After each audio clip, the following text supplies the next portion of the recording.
नमस्कार। यो एभिन्यूज खबरको संकेत हो। तपाई अहिले एभिन्यूज एट 7 मा हुनुहुन्छ। म सुभाष नेपाल। म विष्णु बसौला।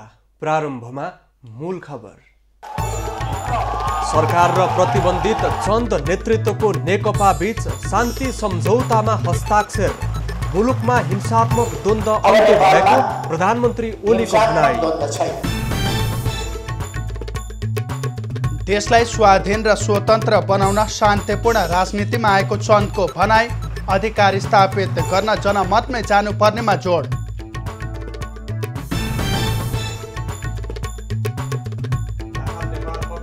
संसदीय दलको नेतामा पुष्पकमल दाहाल सर्वसम्मत चयन।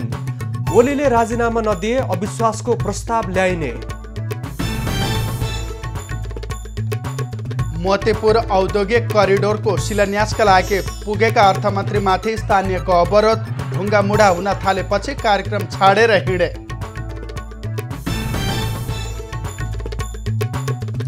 सञ्चालनमा आएको 1 वर्ष नबित्दै वीरगञ्ज स्थित बस पार्क टर्मिनल जीर्ण। निर्माणमा कम सल सामग्री प्रयोग गरिएको नगरवासीको आरोप। इसाई धर्मगुरु पोप फ्रान्सिस बगदादमा इराकी अधिकारी र इस्लाम धर्मगुरुसँग भेटघाट गर्ने कार्यक्रम।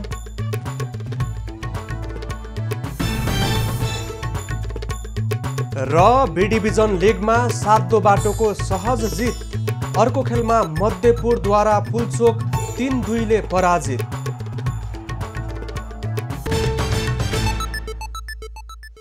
सुभाष, सरकारबाट प्रतिबन्धित भएपछि हतियारसहित हिंसात्मक गतिविधिमा संलग्न भएको नेत्रविक्रम चन्द समूह र सरकारबीच 3 बुँदे सहमति भएर शान्ति सम्झौता भएको छ। यसपछि सतहमा केही प्रश्नहरू स्वाभाविक रूपमा उठेका छन्। हतियारसहित जनप्रदर्शन गरेको लगायतका गतिविधिहरू पहिला सार्वजनिक भइरहँदा उसका हतियार कहाँ छन्, पहिलो प्रश्न उठिरहेको छ भने दोस्रो प्रश्न संसदीय व्यवस्थाकै विकल्पको लागि हिँडेको समूह अहिले शान्ति सम्झौतामा आउँदा त्यसपछिको आधिकारिक धारणाको विषयमा पनि प्रश्न उठेको छ।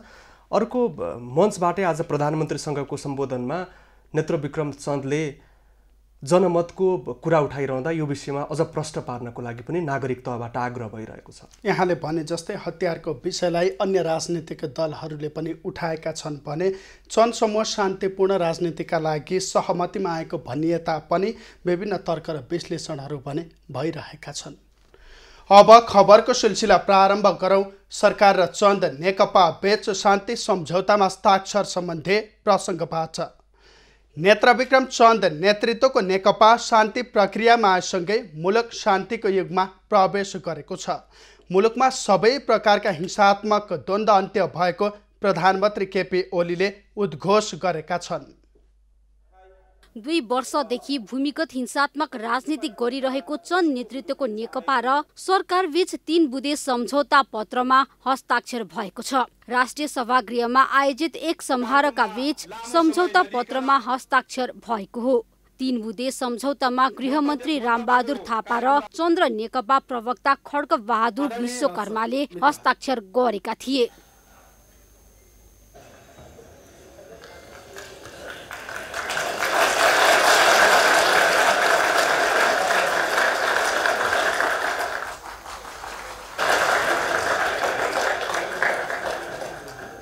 हस्ताक्षरपछि सभालाई सम्बोधन गर्दै महासचिव नेत्रविक्रम चन्दले स्वाधीन र स्वतन्त्र देश बनाउने चाहना अनुरूप शान्तिपूर्ण राजनीतिमा आएको बताए। उहाँलाई म यहीबाट स्वागत पनि गर्न चाहन्छु र हाम्रा धेरै साथीहरू अब सायद छुट्नुहुनेछ र हामी एउटा मुक्त आकाशमा फेरि मिलाउनुहुनेछ। हाम्रो विश्वास छ यो वातावरण बनेको छ। यसको लागि नेपाल सरकार र नेपाल कम्युनिस्ट पार्टी हामी दुवैले एउटा जिम्मेवारी पुरा गरेको अनुभूति भएको छ। महासचिव चन्दले देशको भविष्यको बारेमा स्वतन्त्रतापूर्वक कदम चाल्नका लागि जनमतमा जानुपर्ने बताए। उनले कुन विषयमा जनमतमा जाने विषय भने खुलाएनन्। चन्दले विश्वमा युद्धको अन्त्य कसैले गरे कम्युनिस्टले मात्रै गर्ने र कम्युनिस्ट विजय भए संसारका सबै हतियार र युद्धको अन्त्य हुने दाबी पनि गरे। जब परिस्थिति बदलिन्छ, परिस्थिति बदलिएको स्थितिमा र राज्यले आफ्नो भूमिका पूरा गरेको स्थितिमा कम्युनिस्टहरू भनेका शान्तिका दूत पनि हो। विद्रोहका योद्धा मात्रै होइनन्, शान्तिका दूत पनि यो संसारमा कोही छ भने कम्युनिस्ट नै छ। सम्पूर्ण उत्पीडनलाई मिल्काएर समाजमा दीर्घकालिक ढङ्गले न्यायपूर्ण समाज स्थापित गर्ने विचार दृष्टिकोण र आकांक्षा कहीँ छ भने त्यो कम्युनिस्ट आन्दोलनसँग छ। सभामा प्रधानमन्त्री केपी शर्मा ओलीले अब देशमा कुनै पनि प्रकारको द्वन्द्व नरहेको बताए। नेपाल शान्ति युगमा प्रवेश गरेको भन्दै प्रधानमन्त्री केपी ओलीले नेपालमा अब कुनै प्रकारको हिंसात्मक द्वन्द्व नरहेको बताए। अन्तिम किस्तामा नेपाल शान्तिपूर्ण युगमा प्रवेश गरेको छ।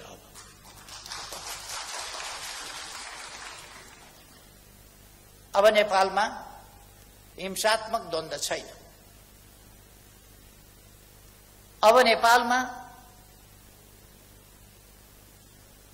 हिंसात्मक बाटो र हिंसात्मक आन्दोलनको कार्यदिशा कसैले पनि अवलम्बन गरिरहेको छैन। प्रधानमन्त्री ओलीले प्रहरी हिरासतमा रहेका चन्द नेकपा नेता कार्यकर्तालाई प्रक्रिया पुर्याएर रिहा गर्दै जाने प्रतिबद्धता जनाए। समारोहमा प्रधानमन्त्री ओलीले दाहाल नेपाल समूह प्रति व्यङ्ग्य गर्दै आफूले प्रधानमन्त्रीमा कसैलाई प्रस्ताव नगरेको पनि प्रश्न पारे। आफ्नो 2/3 फोडेर छोड्ने, बाँडेर छोड्ने, भत्काएर छोड्ने, आफ्नो प्रधानमन्त्री हटाएर छोड्ने, किस्तीमा प्रधानमन्त्री लिएर खाइदिनुहोस् न, खाइदिनुहोस् भन्ने अन्त जाने, अन्त प्रधानमन्त्री खाइदिनुहोस् भन्न जाने, लिइदिनुहोस् न प्रधानमन्त्री, हामी बनाउँछौँ नि तपाईलाई, लिइदिनुहोस् न प्रधानमन्त्री। सहमति पत्रमा चन्द समूहमाथि प्रतिबन्ध फुकुवा गर्नुका साथै पक्राउ परेका सबैलाई रिहा गर्ने र मुद्दा खारेज गर्ने उल्लेख गरिएको छ। सरकारसँगको सहमतिसँगै भूमिगत हिंसात्मक राजनीति गरिरहेको नेकपा चन्द समूह खुल्ला र शान्तिपूर्ण राजनीतिमा प्रवेश गरेको छ। सरकारले 2075 साल फागुन अन्तिम साता गैर राजनीतिक क्रियाकलाप सञ्चालन गरेको, हिंसात्मक बाटो लिएको आरोप लगाउँदै चन्द समूहमाथि प्रतिबन्ध लगाएको थियो। हिंसाको बाटो त्यागेर शान्ति प्रक्रियामा आएको चन्द नेतृत्वको नेकपाले आफूहरूले तत्कालै हतियार नबुझाउने बताएको छ। एभिन्यूज खबरको व्यक्ति विषय र विशेषमा कुराकानी गर्दै चन्द समूहका प्रवक्ता खड्गबहादुर विश्वकर्माले हतियार नबुझाए पनि शान्तिपूर्ण ढङ्गले अघि बढ्ने बताए। चाहिँ राजनीति नबनाऊ, यो जनताको राजनीति हो यदै भन्ने गरिन्छ। केही मान्छेहरूले भन्छन् यो देशमा विदेशमा पनि भन्छन् होइन। अहिले त्यहाँ के धेरै चिन्ता गर्नुपर्ने विषय छैन भन्दाखेरि हामीले हाम्रो अब गतिविधिहरू सबै, हाम्रा सबै क्रियाकलापहरू शान्तिपूर्ण ढङ्गले गर्छौँ भन्दा अरू सबै समस्या हल हुन्छ। त्यो समस्यामा अब 2 वर्षदेखि प्रतिबन्धित नेत्रविक्रम चन्द नेतृत्वको नेकपा र सरकार बीच बिहिबार 3 बुँदे सहमति भएको थियो। सोही सहमतिमा शुक्रबार 2 पक्षले हस्ताक्षर समेत गरेका छन्। कुराकानीका क्रममा प्रवक्ता विश्वकर्माले सरकारले सहमतिलाई अक्षरश पालना गर्नुपर्ने बताए। राज्य व्यवस्था बिल्कुलै असफल भएको उल्लेख गर्दै प्रवक्ता विश्वकर्माले राज्य व्यवस्थाको असफलताकै कारण देशमा समस्या उत्पन्न भएको बताए। अस्तित्व रहन्छ कि रहँदैन भन्ने छ। यो सबैको कारण भन्छु मैले, सामाजिक असुरक्षा, बेरोजगारी होइन, यो सबै कारण जो छ नेपाली समाजमा जो समस्या छन् यसको कारण नेपाल कम्युनिस्ट पार्टी होइन। यसको कारण भनेको त यो राज्य सत्ता हो, यसको व्यवस्था हो, संसदीय व्यवस्थाको उपज हो। जति समस्या पैदा प्रवक्ता विश्वकर्माले जनताको इच्छालाई कदर गर्दै आफ्नो समूह शान्ति वार्तामा आएको उल्लेख गर्दै जनताका माग र आकांक्षालाई शान्तिपूर्ण ढङ्गले अघि बढाउने बताएका छन्। नेकपा दाहाल नेपाल समूहले विवाद अविलम्ब निरूपण गर्न निर्वाचन आयोगलाई आग्रह गरेको छ। शुक्रबार नेकपाका अध्यक्ष द्वय पुष्पकमल दाहाल र माधव कुमार नेपालले संयुक्त पत्र लेखी दलको विवाद छिट्टै निरूपण गर्न आग्रह गरेका हुन्। राजनैतिक दल सम्बन्धी ऐन 2073 को दफा 43 र 44 अन्तर्गत दलको विवाद निरूपणको निम्ति आग्रह गरिएको छ। शुक्रबार नेताहरू लीलामणि पोखरेल, राजेन्द्र पाण्डे, रामनारायण बेडारी र मुक्ति प्रधान निर्वाचन आयोग पुगेर पत्र बुझाएका हुन्।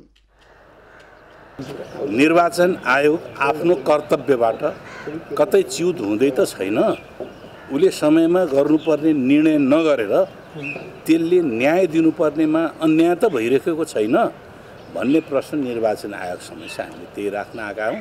हामीले निवेदनसहित लिखित हामीले आजसम्म गरेका निर्वाचन आयोगसँग गरेका पत्राचारहरू समेतलाई उल्लेख गर्दै हामीले फेरि औपचारिक रूपमा निवेदन लिएरै आएका थियौँ। नेता पोखरेलले निर्वाचन आयोगले आइतबार बैठक बसेर प्रक्रियालाई अगाडि बढाउने जानकारी दिएको बताएका छन्। पछिल्लो समय सरकार शिलान्यास र उद्घाटनमा व्यस्त रहेको छ, तर हतारमा गरिने यस्ता शिलान्यासले कतिपय स्थानमा समस्या उत्पन्न हुने गरेको छ।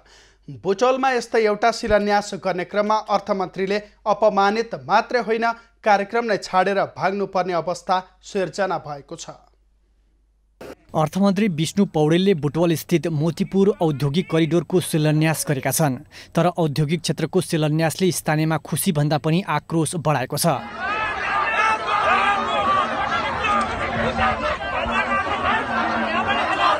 मोतीपुर औद्योगिक करिडोरका लागि अतिक्रमण गरिएको 813 बिघा जमिनमध्ये 250 बिघा जमिनमा विगत 55 वर्षदेखि 3000 घर परिवार बस्दै आएका छन्।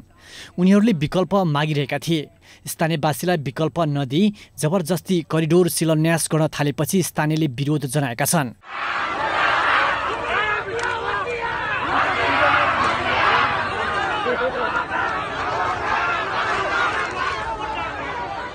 अर्थमन्त्री पौडेलले शिलान्यास गरेर भाषण गर्ने क्रममा स्थानीयले माइकको लाइन काटिदिएपछि मन्त्री पौडेलले भाषण बीचमै छाडेर हिँडेका थिए। कडा सुरक्षा घेरामा कार्यक्रम गरिएपरि अर्थमन्त्री हिँडेपछि स्थानीयवासीले कार्यक्रम स्थल वरिपरि आगजनी गरेका छन्।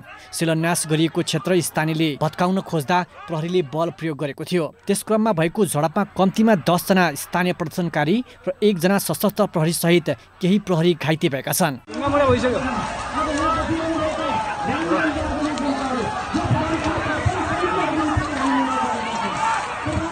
अर्थमन्त्रीको गाडीलाई कार्यक्रम स्थलमा आउन नदिन स्थानीयवासी बिहानैदेखि प्रदर्शन गरिरहेका थिए। त्यस क्रममा स्थानीय र पौडेल समर्थक बीच ढुङ्गामुढा समेत भएको थियो। यसअघि बिहीबार शिलान्यासका लागि तयार गरिएको मञ्च स्थानीयले भत्काइदिएपछि रातारात सशस्त्र प्रहरीले मञ्च खडा गरेपछि अर्थमन्त्री पौडेल शिलान्यास गर्न मोतीपुर पुगेका थिए। नेकपा दाहाल नेपाल समूहद्वारा संसदीय दलको नेतामा पुष्पकमल दाहाललाई चयन गरेको छ। शुक्रबार दाहाल नेपाल समूहको सिंहदरबारमा बसेको संसदीय दलको बैठकले दलको नेताबाट प्रधानमन्त्री केपी ओलीलाई हटाएर दाहाललाई सर्वसम्मत चयन गरेको छ। संसदीय दलको ज्येष्ठ सदस्य झलनाथ खनालको अध्यक्षतामा बसेको बैठकले अदालत र जनताको मर्म विपरीत प्रधानमन्त्री केपी ओलीको कदममा बसिरहने कार्य निन्दनीय र अलोकतान्त्रिक भएको ठहर पनि गरेको छ। बैठकले देशलाई राजनीतिक निकास दिने कार्यमा अग्रसर हुन सबै राजनीतिक दल तथा सांसदहरूलाई आह्वान पनि गरेको छ। दलको चाहिँ नेता र उपनेताको स्वत हट्ने खालको स्थितिमा बैठकको चाहिँ सन्दर्भमा बैठकको प्रक्रियामा यस्तो परिस्थितिमा 25% चाहिँ सांसदहरूले बैठकको माग गर्नुपर्ने अनुसार र त्यही बैठकको माग अस्ति 19 गते बैठकको माग गरे अनुसार चाहिँ आज हामी बैठक बसेका थियौँ। बैठकमा नेता दाहालले प्रधानमन्त्री केपी ओली पदमा बसिरहनु निन्दनीय भएको भन्दै राजीनामा नदिए अविश्वासको प्रस्तावबाट हटाइने बताएका छन्। नेकपा दाहाल नेपाल समूहका वरिष्ठ नेता झलनाथ खनालले संसदीय दलको बैठकमा 111 जना सांसदले हस्ताक्षर गरेको भन्दै आफ्नो पक्षमा अत्यधिक बहुमत भएको दाबी गरे। बैठकमा संसदीय दलको बैठकले फाल्गुन 18 गते ताप्लेजुङमा भएको आगलागीबाट पीडितको उद्धार र राहतको माग गरेको छ। त्यसैगरी बैठकले नेत्रविक्रम चन्द नेतृत्वको नेपाल कम्युनिस्ट पार्टीले शान्तिपूर्ण बाटोमा लाग्न गरेको निर्णयलाई स्वागत पनि गरेको छ। म्यानमारमा भएको नरसंहारको विरोध गर्दै नेपालमा नागरिक अगुवाहरूले प्रदर्शन गरेका छन्। म्यानमारमा सैनिकद्वारा भएको नरसंहारको विरोधमा शुक्रबार नागरिक अगुवाले ललितपुरको म्यानमार दूतावास अगाडि प्रदर्शन गरेका हुन्।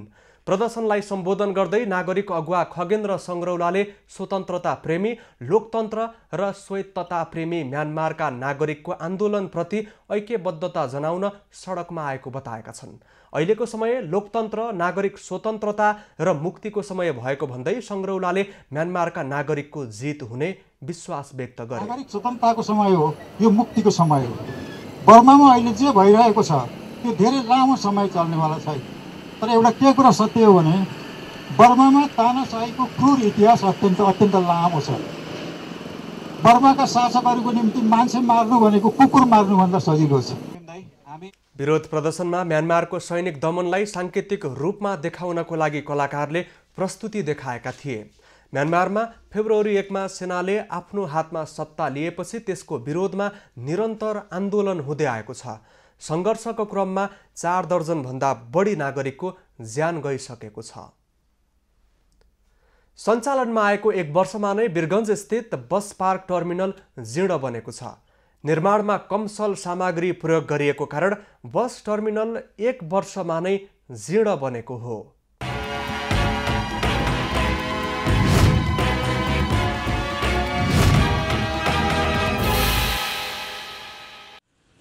वीरगञ्ज 16 मा निर्मित आधुनिक बस पार्क टर्मिनल जीर्ण बनेको छ। 2076 भदौ 10 गते तत्कालीन उपप्रधान तथा स्वास्थ्य मन्त्री उपेन्द्र यादवले उद्घाटन गरेको टर्मिनल वर्षौं दिनमै काम नलाग्ने बनेको हो। निर्माण कार्यमा प्रयोग भएका सामग्री गुणस्तरहीन भएकै कारण टर्मिनल वर्षौं दिनमै काम नलाग्ने भएको वीरगञ्ज महानगरसँग निजी साझेदारीमा बस पार्क सञ्चालन गर्दै आएको एनके इन्टरनेसनल कन्स्ट्रक्सनले जनाएको छ। गुणस्तरहीन सामान प्रयोग भएको छ यसमा। तपाईहरुले यसको सन्दर्भमा महानगरपालिकासँग कहिले गुनासो गर्नु? हामी सबै नगरपालिकाले पहिला नै हामी कम्प्लेन गरिसकेका छौँ यो विषयमा। सबै जे कमी कमजोरी छ हामी भनिसकेका छौँ। नगरपालिकाबाट के जवाब पाउनु भएको? अब उहाँहरू फेरि उ गराउने भनेर टेन्डर गरे हाम्रो पहिलाको ठेकेदार यो भवन निर्माण गर्ने ठेकेदारलाई हामी उ गर्न लाउँछौँ भनेर भन्नुभएको छ। त्यसपछि खै अहिलेसम्म केही पनि देख्न पाएको छैन त्यस्तो। पानी पर्दा ट्याङ्कीको पानी छतमा जम्मा भएर भित्रसम्म आउने गरेको छ। हावाहुरीले झ्यालढोकाका सिसा फुटिसकेका छन्। शौचालयमा नक्कली सामान प्रयोग भएकाले अवस्था झनै बिग्रेको छ। पूर्वाधार काम नलाग्ने तथा भाडा महँगो भएकाले व्यवसाय राम्रो नभएको सटर भाडामा लिनेहरू बताउँछन्। उहाँहरू दिनुभएको छैन, दुला कहाँबाट भाडा दिन? अनि बाहिर लिँदाखेरि 50,000 एडभान्स लाग्छ, भाडा त्योभन्दा सस्तो लाग्छ। को जान्छ त्यहाँ 2 लाख एडभान्स दिन? त्यही भएर हामी व्यवसाय धेरै पिर्छ। हामी वीरगञ्ज महानगरले भने बस पार्क हस्तान्तरण गरे लगतै कोरोना संक्रमण सुरु भएकाले व्यवस्थित गर्ने काम हुन नसकेको जनाएको छ। बस व्यवसायकै कारण पनि बस पार्कमा समस्या देखिएको महानगरको भनाइ छ। प्रहरी प्रशासनले पनि बस पार्क व्यवस्थित गर्न सहयोग नगरेको महानगरको गुनासो छ। त्यसमा चाहिँ अहिले प्रहरी प्रशासनको पनि पूर्ण रूपले हामीले पनि सहयोग पाएको छैन। तर छिटै सम्पूर्ण बस व्यवसायहरू चाहिँ भित्रैबाट अपरेट गर्नेछन्। अलिकति चाहिँ त्यहाँ इस्यु के आएको छ भने जुन टर्मिनल भवनभित्र टिकट काट्ने ठाउँ छ त्यहाँ नभएर उसलाई बाहिर गरिदिनु पर्यो भन्ने कुराहरू आएछ। तर नगरवासी बस पार्क व्यवस्थित नहुनु र जीर्ण हुनुमा महानगरपालिकाकै दोष देखाउँछन्। महानगरले ठेकेदारसँगको मिलोमतोमा करोडौं भ्रष्टाचार गरी गुणस्तरहीन सामानको प्रयोग गर्दा 1 वर्षमै काम नलाग्ने भएको उनीहरूको भनाइ छ। पेसेन्जर आउने अगाडि आउँछ, पेसेन्जर तबबाट त्यो भवनमा जान्छ, टिकट लिन्छ, भवनमा बस्छ, अलिकति आनन्द आउँछ त्यसलाई, हैन? तर त्यो गाडी हुन्छ पछाडि त अगाडि भवनमा को बस्छ? 5 बिघा 6 कट्ठा क्षेत्रफलमा फैलिएको बस पार्क निर्माण सुरु भएको 5 वर्षमा सञ्चालनमा आएको थियो।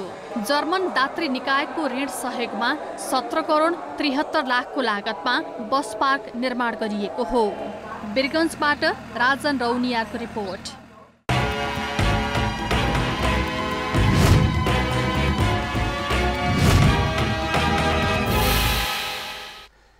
सुभाष, एसिड आक्रमण विश्वका केही देशहरूमा समस्याको रूपमा बढ्दै जाँदा नेपालमा पनि केही एसिड आक्रमणका घटना भए र आक्रमणको घटना भइसकेपछि पीडित पक्ष अत्यन्तै संवेदनशील रहने गर्छ र उसको मानसिक रूपमा समेत विक्षिप्तताको अवस्था देखिने गर्छ।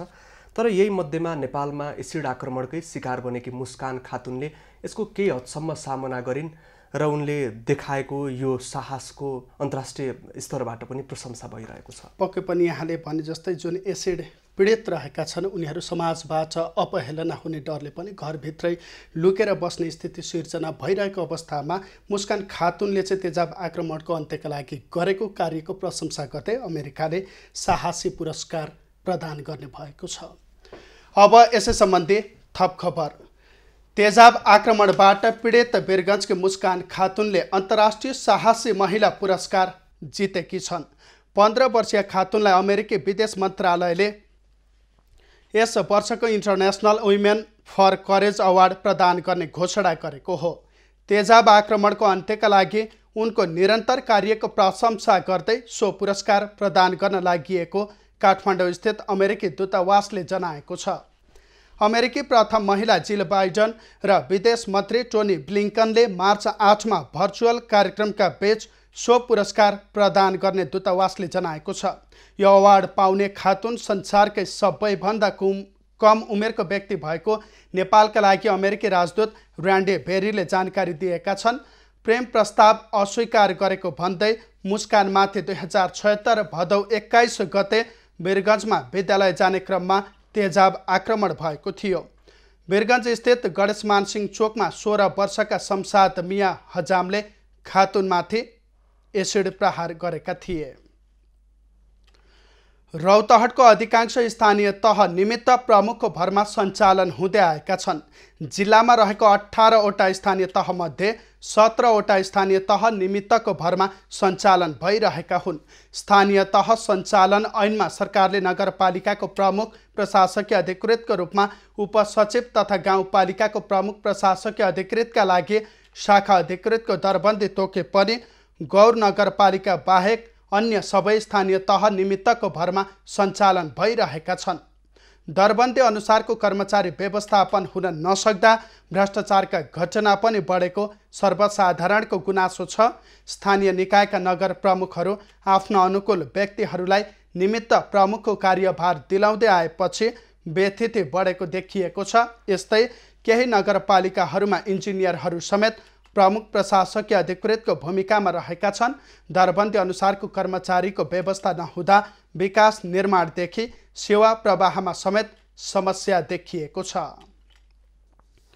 महोत्तरीका स्थानीय तहमा स्थापना भएका बर्थिङ सेन्टर नाम मात्रैका हुँदै गएका छन्। स्वास्थ्य उपकरण र स्वास्थ्य कर्मीको अभावमा बर्थिङ सेन्टरले प्रभावकारी काम गर्न सकिरहेको छैन।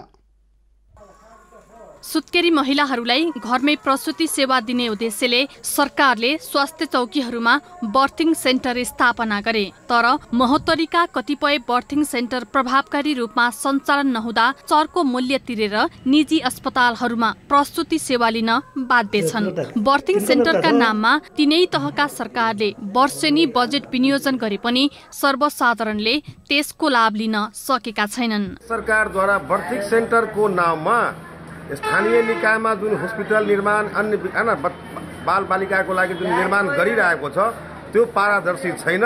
त्यसमा अनियमितता र भ्रष्टाचार देखिरहेको छु हामीले।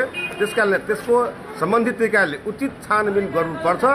महोत्तरीको जलेश्वर नगरपालिकामै पर्ने पर्सा पतैली स्वास्थ्य चौकीमा 3 वर्ष अघि जलेश्वर नगरपालिकाले बर्थिङ सेन्टर सञ्चालन गर्ने भने पनि अझै सुरु हुन सकेको छैन। बर्थिङ सेन्टर सञ्चालनको लागि वडा कार्यालय र सेभ द चिल्ड्रेनको सहयोगमा केही सामानहरू स्वास्थ्य चौकीलाई उपलब्ध गराइए पनि सेवा अझै सञ्चालन हुन सकेको छैन। यस क्षेत्रका गर्भवती महिला सुत्केरी गराउन अझै भारतको मधवापुर, साहरघाट लगायतका सहर पुग्न बाध्य छन्। पर्सा पतैलीमा मात्र होइन, महोत्तरीका 15वटै स्थानीय तहहरूमा बर्थिङ सेन्टरको लागि भवन बनाइए पनि स्थानीय तहले त्यसमा प्रसुति लगायतका सेवा प्रदान गर्न सकेको छैन।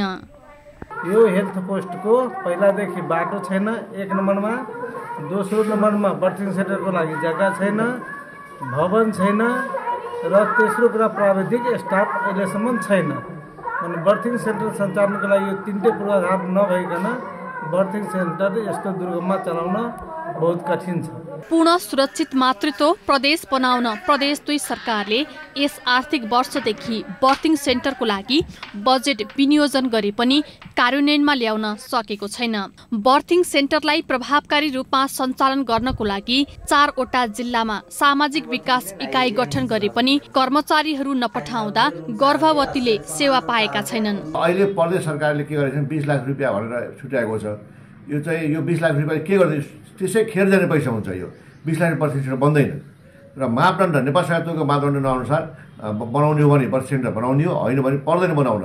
संघीय सरकारले प्रत्येक स्थानीय तहमा 15 शैय्याको आधारभूत अस्पताल निर्माण गर्नको लागि शिलान्यास गरे पनि स्थानीय तहमा रहेका स्वास्थ्य चौकी, प्राथमिक स्वास्थ्य केन्द्र र बर्थिङ सेन्टरको स्तरोन्नति गर्नतर्फ ध्यान दिएको छैन, जसले गर्दा मातृ मृत्यु दर र शिशु मृत्यु दरमा कमी आउन सकेको छैन। यता निजी क्लिनिकहरू भने भरिभराउ हुने गरेका छन्। महोत्तरीबाट कमलेश मण्डलको रिपोर्ट। कञ्चनपुरको बेलोरी नगरपालिका वडा नम्बर 2 पछिल्लो 3 महिना यता सचिव विहीन रहेको छ। वडा कार्यालयमा वडा सचिव नहुँदा सेवाग्राहीलाई असुविधा भएको छ। कञ्चनपुरको बेलौरी नगरपालिका वडा नम्बर 2 को कार्यालयमा विगत 3 महिना यता वडा सचिव छैनन्। गत मङ्सिर 12 गतेदेखि वडा कार्यालयमा वडा सचिव नहुँदा वडावासी सेवाग्राहीले वडा नम्बर 3 मा गई सेवा लिनुपर्ने बाध्यता रहेको छ। विगत मङ्सिर 12 गतेदेखि यहाँ चाहिँ सचिवविहीन अवस्थामा छन्। यो अवस्थामा हामीले सर्वसाधारणलाई सेवाग्राहीलाई काम दिन चाहिँ धेरै अप्ठ्यारो छ र हामीले पटक पटक यहाँको वडा अध्यक्ष ज्यूसँग पनि हामीले भनेका छौँ र यस विषयमा हामीले नगरपालिकासँग पनि हामीले अनुरोध त गरेकै हो। तर अहिले यहाँ चाहिँ सचिवको स्थान खाली छ र हामी अहिले 3 नम्बरमा जानु परिरहेको छ। तत्कालीन वडा सचिव लक्ष्मी चौधरीले मङ्सिर 16 गते विवाह हुने बेहोरा उल्लेख गर्दै मङ्सिर 12 गतेदेखि 1 हप्तासम्मको लागि बिदा मागेपछि तत्कालीन प्रमुख प्रशासकीय अधिकृत खेम प्रसाद चौधरीले नगरपालिका कार्यालयमा कार्यरत 1 जना कम्प्युटर अपरेटरलाई कुनै समयावधि नतोकी वडा सचिवको कामकाज गर्न खटाएपछि सुरु भएको वडा अध्यक्ष र तत्कालीन प्रमुख प्रशासकीय अधिकृतको लिखित पत्राचारको दोहोरीका कारण अहिलेसम्म वडा कार्यालय सचिव विहीन रहे। तत्कालीन प्रमुख प्रशासकीय अधिकृत खेम प्रसाद चौधरीले दुःख दिने र बदलाको भावना राख्नाले समस्या भएको वडा अध्यक्ष कलवीर चौधरीको आरोप छ। बिरामी बिदा भन्दै मान्छे बिमारी छैन, तर हाकिमले अटोमेटिक कागजी रूपमा मात्र बिरामी बनाएको र यो पत्रमा दोहोरी भएको हुनाले यो दुःख दिने काम र बदलाको भावना लिने व्यवहार देखाएकोले पटक पटक आग्रह गर्दा पनि तत्कालीन प्रमुख प्रशासकीय अधिकृत खेम प्रसाद चौधरीले वडामा सचिव नपठाइदिएको र अहिले नयाँ प्रमुख प्रशासकीय अधिकृत आइसकेको हुँदा छिट्टै वडामा सचिव आउने वडा अध्यक्ष चौधरीको भनाइ छ। अहिले हाम्रा नयाँ नेत्र प्रसाद पौडेल सर प्रमुख प्रशासकीय सर आइसक्नु भएको छ। उहाँलाई अस्ति बैठकमा पनि त्यो कुरा राखेकै हो। उहाँले अब 2-4 दिनभित्रमा म सचिवको व्यवस्थापन गर्छु भनेर आश्वासन दिनुभएको छ र त्यही आश्वासन आशा भरोसामा छौँ। बेलौरीका केही अन्य वडा कार्यालयहरू अझै पनि संयुक्त वडा कार्यालयका रूपमा चलिरहेका छन् भने केहीमा वडा सचिव रिक्त रहेको अवस्था छ। अब केही दिनभित्रै 10 वटै वडा कार्यालयहरूको कामकाजका लागि वडा सचिवहरूको व्यवस्थापन हुने बेलौरी नगरपालिकाले जनाएको छ। केही समयदेखि हाम्रो त्यो 2टा वडा चाहिँ एकैजना सचिवले हेर्ने गर्नुभएको छ र त्यहाँ अब केही समयदेखि रिक्त पनि हुन गयो। त्यसको लागि म अब कार्यालयको तर्फबाट सेवाग्राहीहरूमा क्षमा चाहन्छु र अब छिट्टै नै केही दिनमै हामी सम्पूर्ण वडाहरूमा 10 वटा वडामा चाहिँ प्रत्येक वडाका लागि चाहिँ सचिव व्यवस्थापन गर्ने गरी कार्यक्रम अघि बढिरहेको पनि यहाँहरूलाई अवगत गराउन चाहन्छु। नागरिकको नजिकको सरकार भनेर चिनिने वडा तह र पालिकालाई संविधानले नै थुप्रै अधिकार सम्पन्न बनाएको छ। त्यसैले त सिंहदरबारको अधिकार गाउँ गाउँमा पनि भन्ने गरिन्छ। व्यवहारतः स्थानीय तहको अधिकार क्षेत्रभित्रका सेवा प्रवाहमा सहजता ल्याउन सम्बद्ध सबै पक्ष गम्भीर हुन आवश्यक छ। एभिन्यूज खबरका लागि हरिश चन्द्र बाग, कञ्चनपुर। बर्दियामा सडक विस्तार भएसँगै सवारी दुर्घटना पनि बढ्दै गइरहेका छन्। विशेष गरी ट्राफिक नियम पालनामा हेलचक्राइ गर्दा नै सवारी दुर्घटना बढ्दै गएको भन्दै बर्दिया ट्राफिकले दुर्घटना न्यूनीकरणको लागि प्रशिक्षण थालेको छ। खुला राजमार्गमा पैदल तथा साइकल यात्रुहरूले ट्राफिक नियम पालना नगरी सडक प्रयोग गर्ने गरेको पाइएपछि सडकमा नै बर्दिया ट्राफिकले यात्रुहरूलाई प्रशिक्षण गर्न थालेको हो। विद्यालय सञ्चालनका क्रममा राजमार्ग छेउछाउका विद्यार्थीहरू सवारी दुर्घटनाको उच्च जोखिममा हुने गरेका कारण विद्यार्थी केन्द्रित कार्यक्रम सञ्चालन गरिएको ट्राफिक प्रहरीले जनाएको छ। यस्ता क्रियाकलापहरूले विद्यार्थीहरू आफू कसरी सुरक्षित हुने र आफ्नै परिवारमा गई ट्राफिक नियमबारे जानकारी गराई सवारी दुर्घटना न्यूनीकरण गर्ने विश्वास लिएको छ। यो कार्यक्रम गर्नुका हामीलाई फाइदा हुने हाम्रो समय यहाँ धेरै विद्यार्थीहरू छन् अनि हामीलाई बाटो धेरै क्रस गर्नुपर्छ अनि बाटो क्रस गर्दाखेरि कुन ठाउँबाट हामी कसरी जाने भन्ने थाहा हुन्छ अनि धेरै यसबाट धेरै दुर्घटनाहरू पनि कम हुन्छ। दुर्घटना कम भएपछि हामी अब अरूलाई पनि सिकाउन सक्छौँ नि त हामीलाई के कसरी राम्रो हुन्छ भन्ने कुरामा। बर्दियामा सवारी दुर्घटनाको मुख्य कारण ट्राफिक नियमको उल्लङ्घन देखिएको छ। अधिकांश विद्यार्थी तथा अन्य यात्रुहरूले नियम विपरीत नै सडक प्रयोग गरेको पाइने गरेको छ। विद्यार्थीहरूलाई सवारी दुर्घटनाबाट जोगाउन विद्यालयले गर्नुपर्ने भूमिका ट्राफिकले गरेको भन्दै शिक्षकहरूले समेत खुसी व्यक्त गरेका छन्। व्यस्त राजमार्ग किनारमा रहेका सडकमा विद्यालय नजिकै ट्राफिक प्रहरी परिचालन गर्नुपर्ने माग पनि विद्यालयहरूको छ। आजको कार्यक्रमबाट बच्चाहरूले के कुरा राखेछन् ट्राफिकजीहरूसँग हाम्रो स्कुल सुरु हुँदा वक्तमा ट्राफिकहरूको यहाँ गस्ती भइदिनु पर्यो। दुर्घटना न्यूनीकरणका सवारी नियम उल्लङ्घन गर्ने सवारी कारबाहीलाई तीव्रता दिएको जिल्ला ट्राफिक प्रहरी कार्यालय बर्दियाले बताएको छ। चालु आर्थिक वर्षको माघ महिनासम्म 11,754 सवारी कारबाहीबाट 66,12,500 रुपियाँ राजस्व सङ्कलन कार्यालयले गरेको छ। ट्राफिक व्यवस्थापन र दुर्घटना न्यूनीकरणको लागि हामीले विभिन्न मेथडहरूमा गएका छौँ। जस्तै हामीले चाहिँ कारबाहीलाई पनि हामीले बढाएको छौँ। कारबाही राजस्व पनि जसरी हाम्रो अहिले चाहिँ लगभग 11,000 भन्दा धेरै सवारी साधनलाई यो माघ महिनाभित्रमा कारबाही गरेर 66 लाख भन्दा धेरै हामीले राजस्व पनि उठाइसकेका छौँ। दुर्घटना न्यूनीकरणका लागि ट्राफिक प्रहरीले जिल्लाका व्यस्त राजमार्गहरूमा चेतनामूलक कार्यक्रमलाई पनि निरन्तरता दिएको छ। सोही क्रममा राजापुरमा रहेको श्री जनचेतना माध्यमिक विद्यालय मङ्गलपुरका करिब 1200 विद्यार्थीहरूलाई एकैपटक प्रशिक्षण दिएको छ। बर्दिया जिल्लामा आर्थिक वर्ष 2075-76 देखि हालसम्म 188 सवारी दुर्घटनामा 107 जनाले ज्यान गुमाएका छन्। दुर्घटनामा 233 जना घाइते भएको ट्राफिक प्रहरीको तथ्याङ्क छ। दुर्गा आचार्य, बर्दिया।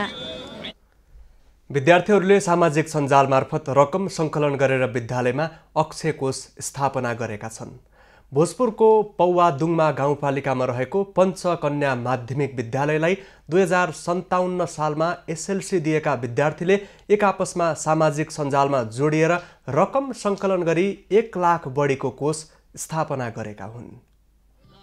पञ्चकन्या माध्यमिक विद्यालयले आयोजना गरेको दोस्रो राष्ट्रपति रनिङ सिल्ड प्रतियोगिताको अवसर पारेर उनीहरूले अक्षय कोष स्थापना गरेका हुन्। आजभन्दा 20 वर्ष अगाडि एसईई दिएका उनीहरू देश तथा विदेशमा छरिएका भए पनि सामाजिक सञ्जाल मार्फत एक आपसमा जोडिएर आफूले अध्ययन गरेको विद्यालयमा अक्षय कोषको स्थापना गरेका हुन्। आफू पढेको विद्यालयलाई केही सहयोग गर्ने लक्ष्यका साथ कोषको स्थापना गरेको उनीहरूको भनाइ छ। उनीहरूले 1,10,000 को अक्षय कोष स्थापना गरेका हुन्। पटक पटक हाम्रा प्रयासहरूबाट हामी यो अक्षय कोष निर्माण गर्यौँ भने हाम्रा यहाँका सुन्दर भविष्य बोकेका बालबालिकाहरूलाई एउटा सानो रकम भए पनि 2-4 जना बच्चाहरूलाई हामीले एउटा उच्च शिक्षाको लागि सहयोग गर्न सक्यौँ भने त्यसले भोलि यो स्कुलको लागि मात्रै नभएर यो सिङ्गो गाउँपालिकालाई पनि केही हदसम्म टेवा पुग्छ होला भन्ने उद्देश्यका साथ हामीले अक्षय कोष चाहिँ निर्माण गरेका। कोषको रकमको ब्याजबाट कक्षा 8 देखि कक्षा 10 सम्मका उत्कृष्ट विद्यार्थी र कक्षा 6 देखि 10 सम्मका अध्ययन गर्ने गरिब तथा जेहेन्दार विद्यार्थीलाई पुरस्कृत गरिने विद्यालयले जनाएको छ। उनीहरूले विद्यालयका प्रधानाध्यापक रामकुमार राई र शिक्षक मचिन्द्र राईलाई सम्मान गरेका छन्। दुवैजनालाई हालसम्म विद्यालयको शैक्षिक विकासमा पुर्याएको योगदानको कदर गर्दै सम्मान गरेका छन्। पूर्व विद्यार्थीहरूले आफूले अध्ययन गरेको विद्यालयमा कोष स्थापना गर्नु अत्यन्तै सकारात्मक काम रहेको विद्यालयले जनाएको छ।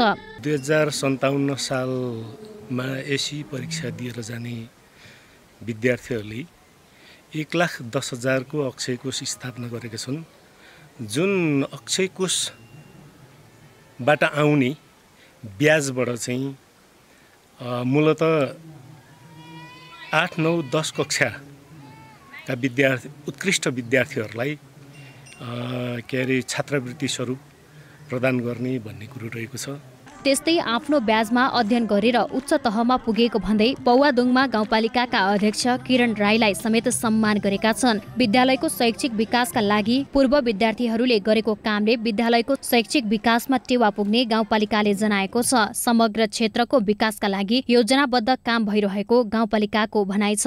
पौवादोङमा गाउँपालिकाको नागरिकहरूलाई पिउने पानीको सेवा प्रवाह गर्न, विद्युतीकरणको सेवा प्रवाह गर्न, धुले बाटो भए पनि नागरिकहरूलाई सेवा प्रवाह गर्न, शिक्षाको सामान्यतया त यस्ता खालका विद्यालयहरू भए पनि निर्माण गरेर सेवा प्रवाह गर्न, यस्ता धेरै काम गर्नको लागि हामीले मागेको छौँ। उनीहरूले दुर्घटनामा परेर घाइते भएका हिले भन्ज्याङका राजन राईलाई रु 25,000 आर्थिक सहयोग गरेका छन्। राईलाई सोही अवसरमा गाउँपालिकाले एक थान व्हील चेयर समेत हस्तान्तरण गरेको छ। युवराज विष्ट, भोजपुर। अबको पालो एभिन्यूज एट स्पोर्ट्सको।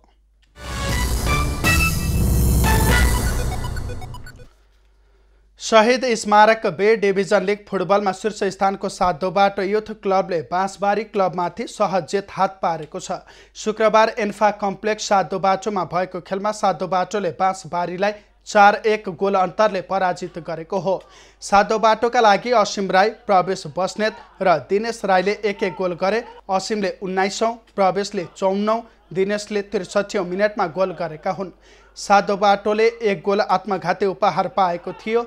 बाँसबारीका अमृत श्रेष्ठले पहिलो हाफको इन्जुरी समयमा आत्मघाती गोल गरेका थिए। बाँसबारीका लागि निशान सुनारले खेलेको 79औं मिनेटमा 1 गोल फर्काए। जेतसँगै साधोबाटोले उपाधि होड बलियो बनाएको छ। साधोबाटोले 9 खेलबाट 25 अङ्क जोडेको छ। 9 खेलमा 18 अङ्क जोडेको बाँसबारी लिगको तेस्रो स्थानमा रहेको छ। लिग अन्तर्गत शुक्रबार नै भएको खेलमा मध्यपुर युथ एसोसिएसनले पुल्चोक स्पोर्ट्स क्लबलाई 3-2 ले हराएको छ। एन्फा कम्प्लेक्समा भएको खेलमा मध्यपुरलाई जित दिलाउन धीरज श्रेष्ठले 2 गोल गरे भने 1 गोल मध्यपुरले आत्मघाती उपहार पाएको थियो। पुल्चोकका किस्मत लिम्बू र शिरोभ लो तामाङले 1-1 गोल फर्काए। जितसँगै 9 खेलबाट 10 अङ्क जोडेको मध्यपुर लिगको 7औं स्थानमा उक्लिएको छ भने 2 अङ्क जोडेको पुल्चोक लिगको पुछारमा छ। अबको पालो एभिन्यूज एट मौसमको। एभिन्यूज एट मौसमको साथमा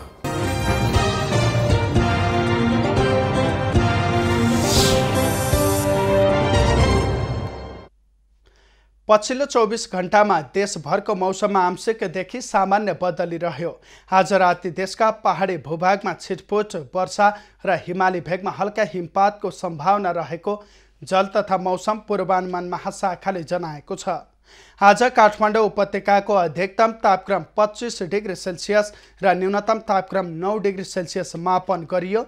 आज देशभरको मौसम कस्तो रहे त हेरौँ देशका विभिन्न स्थानको मौसमी अवस्था।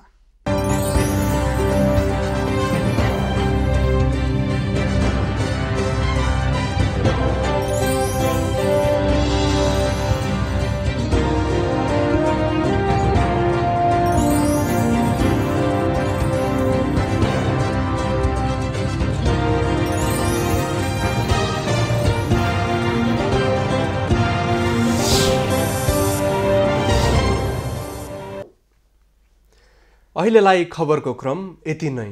एभिन्यूज खबरका यी सहित अन्य विस्तृत खबरका लागि www.avenews.tv लगअन गर्न सक्नुहुनेछ। युट्युब, फेसबुक र ट्विटरमा पनि हामीलाई फलो गर्न सकिनेछ। खबरभित्रको खबरका लागि हेर्दै रहनुहोला एभिन्यूज खबर। नमस्कार।